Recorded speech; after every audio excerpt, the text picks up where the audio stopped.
more fallout tonight following the recent arrest of a pole barn contractor exposed by a Better Call Banking investigation 2 years ago. The Hernando County Sheriff's Office made that arrest after its Economic Crimes Unit expressed some concerns. Well, today we learned that a statewide prosecutor had this case for more than 2 years and failed to move forward. 8 on Your Side consumer investigator Shannon Bengen joins us now in studio with more details.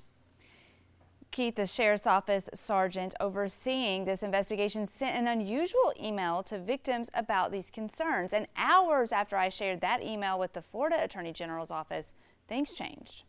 Zalora Vernon Hall, the owner of the now-defunct Florida Pole Barn Kits LLC, is charged with 12 counts of grand theft. I first introduced you to Hall in spring 2022 after a trail of customers called me to say the company collected tens of thousands of dollars and delivered nothing, then closed. On November 13th, the day of Hall's arrest, customers who lost money received an unusual email from Sergeant Lauren Johnson at the Hernando County Sheriff's Office, explaining these charges only pertain to victims in Hernando, Citrus, Sumter, Marion, and Lake counties. It goes on to say that's because the statewide prosecutor's office had the case since April 2022 and didn't move forward. And that's why it was recently referred to the local state attorney's office before the statute of limitations could expire. That left customers outside of that circuit, like Larissa Hicks in Hillsborough County, feeling left out. We're being told right now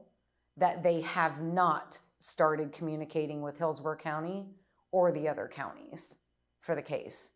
So I'm getting a little bit of information, nothing doesn't seem to hold water right now for us. Hours after I sent the sergeant's email to the Florida Attorney General's office, I received this statement from statewide prosecutor Nick Cox. We thank the state attorney's office for moving forward with charges regarding their counties of jurisdiction. The Office of Statewide Prosecution continues to work on this case and intends to bring charges involving crimes in multiple jurisdictions.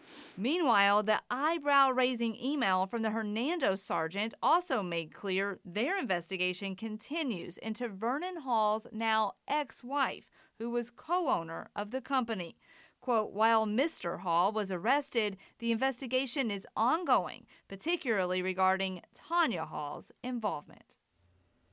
I reached Tanya Hall's attorney today by phone, Michael Petro. He tells me that his client did nothing wrong and that Vernon Hall is the only one customers dealt with and he is the only one to blame here. He added that Tanya is cooperating with law enforcement and that she's even offered to come in for an interview. What's interesting to me is the timing of all of this, though. Did the statewide prosecutor explain why they've decided to now move forward with charges when in the past they didn't seem like they were going to? And when might those charges come forth? Well, I asked that because that's why Hernando ended up filing these charges now, because it seemed like that case was moving slow. So I asked and I received an email back this afternoon that said that there are no issues with the statute of limitations and that it actually expires in 2027. That's from the statewide prosecutor. And I was told that any other person who feels that they've been victimized here should contact the Hernando County Sheriff's Office because they are going to work with the Office of Statewide Prosecution to make sure that it goes to the right place. Does that include like Hillsborough and any other Yes. county that might be affected? So if you're Call in Hillsborough, Hernando. you're in Manatee, you're anywhere else that's not in the 5th District, call Hernando